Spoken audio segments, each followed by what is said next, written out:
Now that we've gone over the BLS aspects of the changes in the new AHA updates for 2010, in this segment we'll go over the ACLS changes for cardiac arrest care.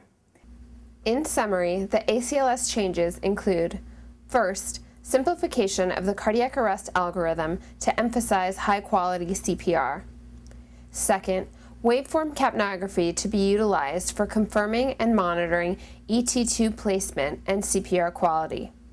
Number 3, atropine is no longer recommended for the indications of PEA and asystole. Number 4, adenosine is now recommended for the treatment and diagnosis of undifferentiated, regular, monomorphic, wide complex tachycardia. Number 5, chronotropic drug infusions can be an alternative to pacing in symptomatic and unstable bradycardia. Lastly, the ACLS changes include a model of systematic post-cardiac arrest care for those patients that achieve return of spontaneous circulation. As we already know, ACLS always builds on effective BLS treatment modalities. Uninterrupted CPR always takes priority, and the new AHA guideline supports this by emphasizing that vascular access, drug administration, and endotracheal intubation should not significantly interrupt chest compressions or delay shocks. They also recommend early defibrillation for ventricular fibrillation and pulseless ventricular tachycardia. With the understanding of these new changes, we can now take a look at the new ACLS algorithm as recommended by the American Heart Association. The cycle begins with effective CPR and defibrillation, as we have already discussed in the BLS portion of this segment. This new algorithm serves to emphasize the continuous administration and monitoring of CPR during the entire resuscitation. Epinephrine, vasopressin, and amiodarone doses are unchanged from previous. 1 milligram of epinephrine is given every 3 to 5 minutes. Amiodarone is given for refractory VFib or VTAC in the dosage of first a 300 milligram bolus and then a 150 milligram dose to follow. While maintaining continuous effective CPR, the algorithm goes on to recommend consideration of an advanced airway. While we will go into this later in this segment, suffice it to say here that we can consider either a supraglottic airway or endotracheal intubation. But emphasis again is placed that airway management should not compromise effective CPR. And finally, the algorithm goes on to reinforce consideration of reversible causes of cardiac arrest, which include the 5 H's and 5 T's: hypovolemia, hypoxia, hydrogen ions or acidosis, hypo or hyperkalemia, hypothermia, tension pneumothorax, cardiac tamponade, toxins, pulmonary thrombosis, or coronary thrombosis. Some of you may be thinking we've had a paradigm shift from our emphasis on airway in management of cardiac arrest patients to now emphasizing compression therapy in the cardiac arrest patient. While this is true, the AHA guidelines does take time to mention how we should manage the airway in cardiac arrest patients. Number 1, we want to limit the time taken away from compression therapy to manage the airway. Advanced airways, as we found, have not essentially changed survival in the pre-hospital setting. We want to consider using the King airway as an adjunct to decrease time taken away from CPR in airway management as well. Additionally, cricoid pressure is no longer recommended for the management of the airway in the cardiac arrest patient. Let's transition now into the AHA recommendations of capnography for endotracheal intubation placement as well as to monitor CPR quality. In the pre-hospital setting, we've already done very well at using end-tidal CO2 and capnography to measure whether or not intubation is correctly placed, as well as to measure end-tidal CO2 during transport. A new AHA recommendation that we can now incorporate into the pre-hospital setting is using end-tidal CO2 to monitor CPR quality. This concept is best depicted in the following graph. With effective CPR or return of spontaneous circulation, higher end-tidal CO2 levels are produced. Rearrest or poor CPR quality yields lower end-tidal CO2 levels. As you can see in the lower graph, CPR quality is maintained and the end-tidal CO2 is constant. With return of spontaneous circulation, the measurement of end-tidal CO2 significantly increases. Now that we've gone over some of the new AHA guideline changes for BLS and ACLS, let's take a brief detour and look at a scenario of an effective way to manage a cardiac arrest situation. All right, what you guys got? He was unresponsive on his side right here. Okay, is this guy dead? Hey, Letty, come on, wake up. Let's see, let me open his airway. I don't see him breathing. Why don't you go ahead and start compressions for me? Can you go ahead and get these pads on his chest for me? And then if you want to start assembling the bag valve mask, that's good. Okay, let me see. That's good, yeah. Make sure straight up and down. Yeah, coming off each time, perfect. So let's take a look at what constitutes good compressions. First, you want to see the arms positioned vertically over the top of the chest. That allows you enough leverage to assure adequate depth, which should be at least 2 inches and deeper if the chest will allow. In addition, you want to see the hand open with the fingertips in light contact with the chest. This allows for adequate recoil of the chest. There should be enough of a space between the ball of the hand and the chest after every compression to allow a credit card swipe to occur.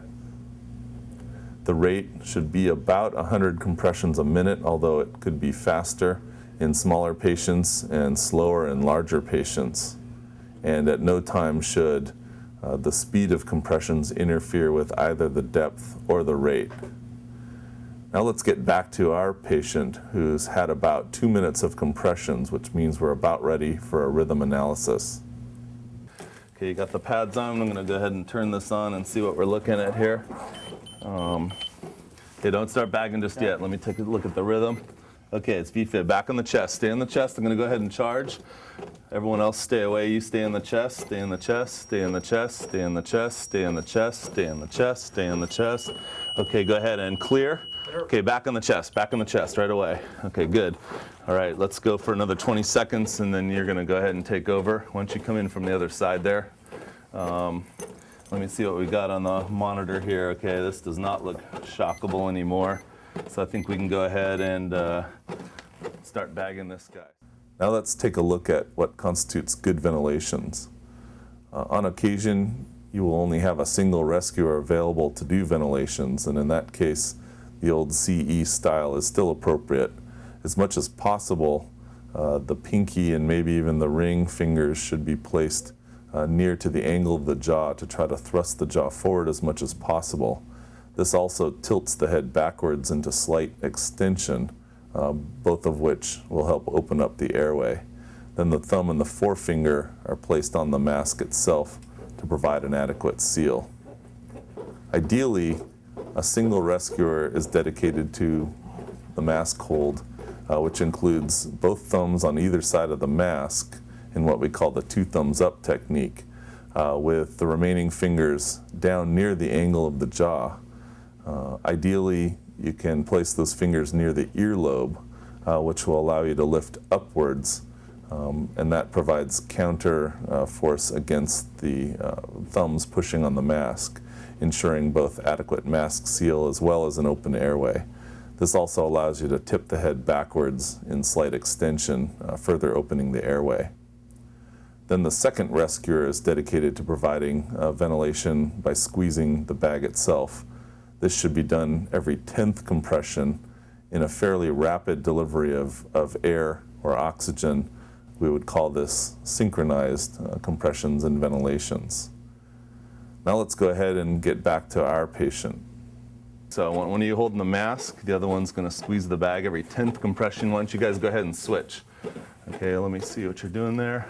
Okay, good. Right down on the bottom of the sternum. Make sure you go all the way down, push all the way down. Okay, good. And then every 10th compression, you got your thumbs on the side. I want you grabbing right by his earlobes. Pull straight up towards you and tip his head back a little bit. Okay. I'm going to go ahead and get an IV started on this guy.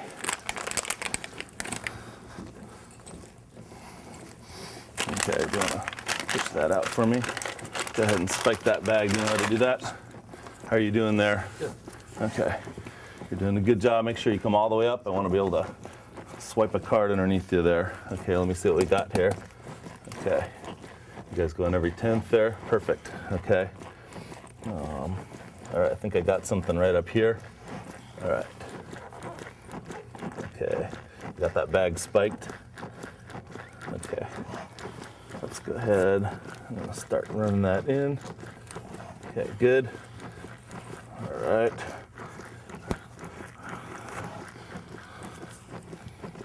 Okay, and then you're gonna get ready to take back over the compressions, okay? So let's go ahead and get this going over here. I'll just lay that there for now. Okay, why don't you guys go ahead and switch on the compressions there. Switch, good, okay? I'm gonna go ahead and give this guy a dose of epinephrine.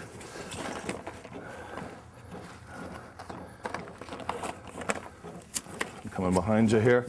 How are you doing on the compressions there? That's good, a little bit lower down on his chest.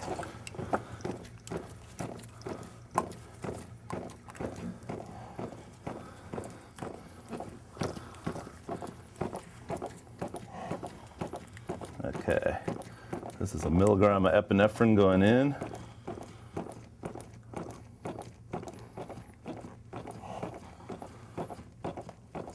Okay, yeah. Okay, good. All right, that is in.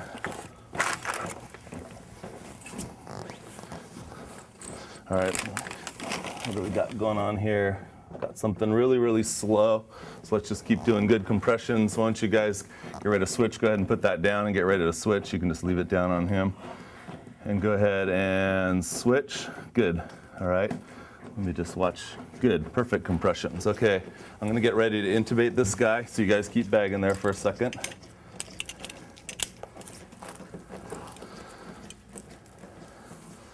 All right. I got the end-tidal CO2 hooked up here. Okay, I'm going to kind of sneak in from your right here.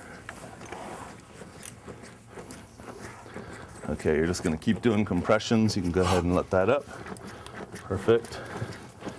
Okay, let's see, hang on a sec. I'm going to push. Okay, hold it right about there. Perfect. Okay, hold compressions just for a second. Okay, back on the chest. Perfect. All right, nice job. Okay, let me get this end-tidal CO2 hooked up here. And good. Now every 10th, still same thing. Let me see what we got here. Okay, perfect. Excellent. Okay, that looks like we're in. I'm gonna go ahead and take a quick listen. Okay, get ready to switch back. All right.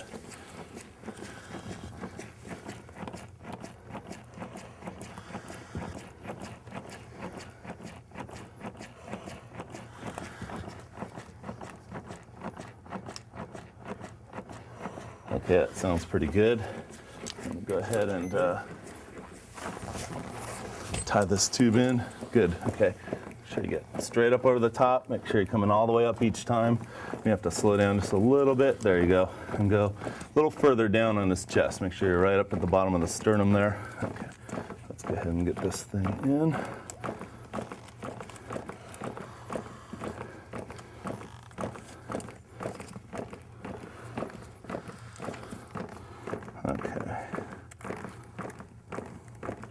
So every 10th compression, you're just sneaking that breath in there. CO2 is still only about 16 right now, so this guy's still dead. Rhythm looks like it's about 20 or 30 a minute here. So, all right, so let's keep doing what we're doing. I'm gonna get another dose of epinephrine here.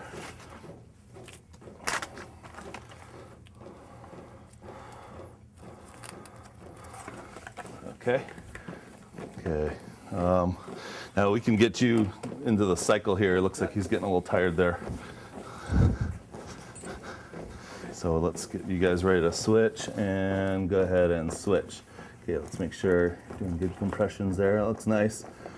Straight up and down. Looks like you're getting a nice swipe there. Perfect. Nice job. And you're still going every 10th, right? Are we hooked up to oxygen over there? Let's just make sure. Okay. Got another milligram of epinephrine going in here.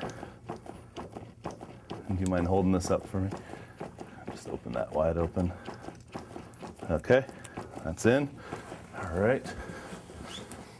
Now, do we know anything about this guy? Is there anybody, any family around or anything? No one's around. He's got something weird going on in his arm here. Looks like he's got a dialysis graft.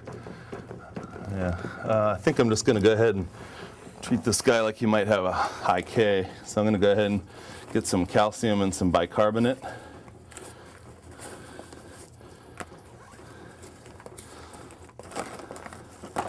There's some bicarb here.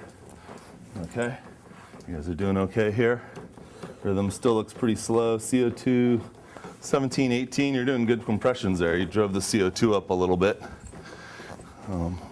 Let us know if you're going to get tired. We'll switch you out in about 30 more seconds, okay? Sure. All right. So I got some bicarb coming in. And now I'm going to go ahead and give this guy some calcium. And I'll take that from you for a second once you get ready to switch in. Okay, go ahead and switch. Perfect. Okay, do you want to hold that for me? Let's see what we got going on here. Okay. Looks like we flipped this guy back into VFib here. So what I'm going to do is I'm going to go ahead and drop another dose of epinephrine. I think our last dose was about 3 minutes ago. So, and then it's all you. You're going to prime this guy's heart for the shock, okay? Let me sneak past Jerry. You're still doing okay? Let me get this guy his epi.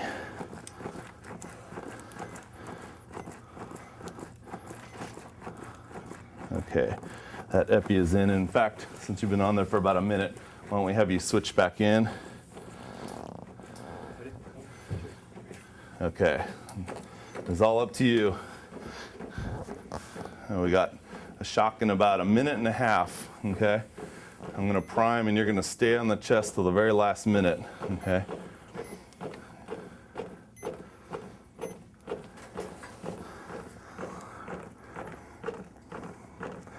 Let me confirm this just one more time. Hold for just a second. Stop the compression just for a second. Okay, yeah, still VFib, back on the chest. Yeah, let's keep those pads on there. Okay, we got another minute. You can start detaching the bag there for me. Okay, everyone else, you can go ahead and unhook there. Everyone else can clear away. You're gonna stay in the chest, okay? Stay in the chest. I'm not gonna shock you, don't worry. Stay in the chest, stay in the chest, stay in the chest, stay in the chest, stay in the chest. Okay, go ahead and clear. Okay, back on the chest, back on the chest. Okay, good. Nice job. All right, you can hook the bag back up there. Let's make sure that CO2's on there. Okay. Looks like I've got something organized here. CO2's still only 13 here. We just gave some epi, so I think we'll just go with the compressions. Yeah, why don't we get ready to switch here? Okay, get ready and switch. Perfect. Nice, okay. Make sure you go straight up and down. Okay, starting to pick up his rate here. Looks like we're up to about 40, 45, something like 50. CO2's still lagging a little bit. Okay, CO2's starting to come up. Heart rate's going up, heart rate's going up. Looks like we got this guy kind of tacky here, which is perfect. And CO2, 23, 27, 33. Okay, this is looking pretty good. Okay, what I want you to do, can you feel in his femoral area there, where his femoral pulse is? You know where that is? Why don't you just go ahead and pull his drawers down there? Yeah, go ahead and feel, okay, yeah, right about there. I'm going to be feeling his carotid. In fact, I think I can feel something that's different than the compressions there.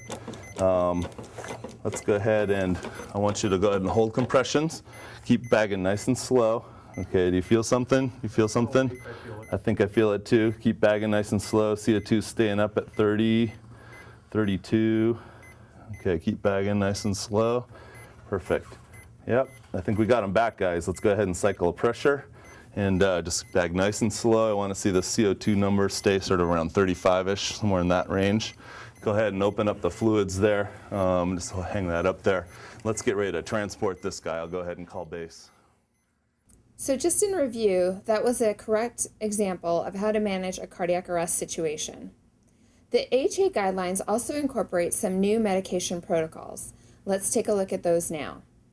Atropine is no longer recommended for routine PEA and asystole management.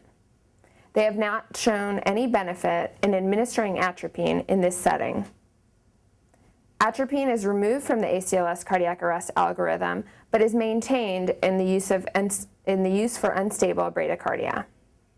The next change in new medication protocols is underlying in the tachycardia with pulses algorithm.